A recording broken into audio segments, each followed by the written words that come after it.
Next, we make a stop at Pelican Marsh Elementary School, where you'll meet Ryan Shore, teacher of students in a gifted cluster, who enables and motivates his class with healthy debate.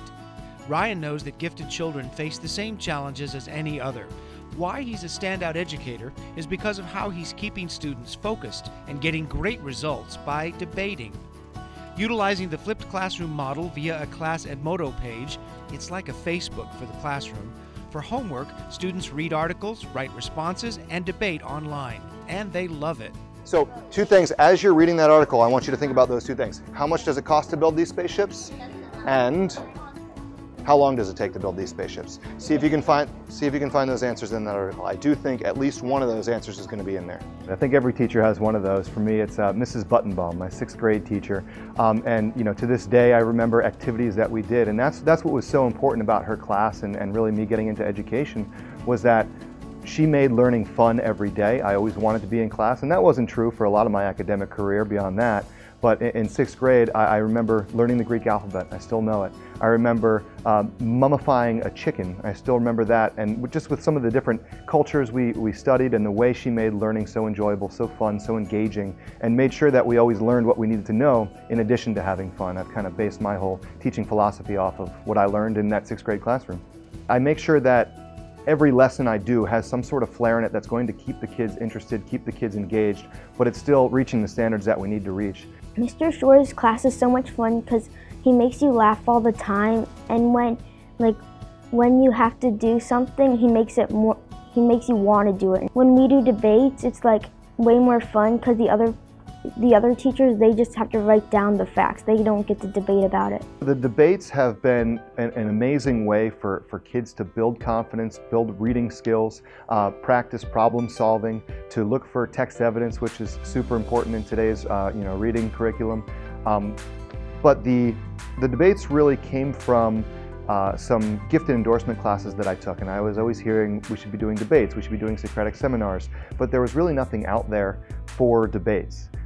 There's at the middle school level, at the high school level, there's debate clubs, there's debate teams, and so I've kind of built my own process appropriate to the elementary level, where the kids are building background knowledge, where they're reading, where they're researching, where they're collaborating and sharing their ideas, so that in the end they have these wonderful, well thought out, articulate responses. And I think that's what's been the most rewarding, and the student, as far as student outcomes go, the kids are coming up with these brilliant responses. And you think a debate's going to go one way, and then it takes a 90-degree turn, and all of a sudden you have this kid who doesn't say 3 words all year stand up in front of the class and present their speech or present their thinking or their findings, and it just blows everybody away. When I knew Mr. Shore, he was, I think, kind of highly regarded as a math teacher, but my daughter had him for writing, and as a professional writer, I'm probably going to be most critical of any writing teacher. I mean, he was constantly encouraging them to persevere intellectually,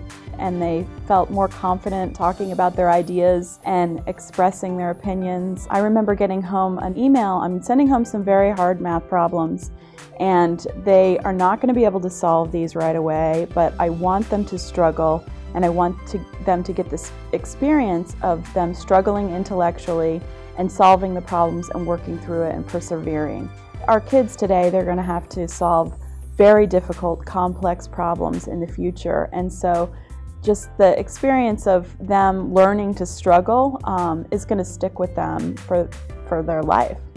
I'm trying to do my very best to instill not just the skills that they need to be successful in life, but also the love of learning and the curiosity and the excitement about being a student and learning new things. Because if they have that, then they can literally go anywhere. There is no limit to what they can and can't do. And I want them to know also that it's not intelligence that's going to get you there necessarily. It's a drive, it's a will to work, it's perseverance, and those are all traits that I try to instill in my students daily as well.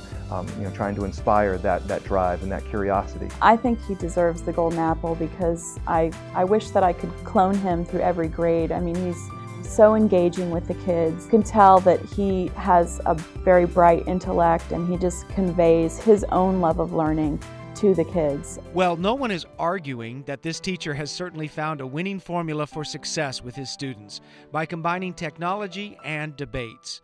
The real-world relevant topics of the debates are engaging and leave a lasting impact on his students, creating a thirst for knowledge and equipping them with the tools to confidently communicate in any situation, paving their roads to success in the future. Since I've won the Golden Apple, actually, I've had several parents kind of sending emails and reflecting on some of the things that they particularly enjoyed what their student did in the class. When you give kids all these opportunities to express their talents in different ways, and when you give them opportunities to try new things, then you never know. I mean, that might be what sticks with them for the rest of their life. You hope that what you say, something of what you said sticks, and you hope that you've motivated kids to be better people and be lifelong learners.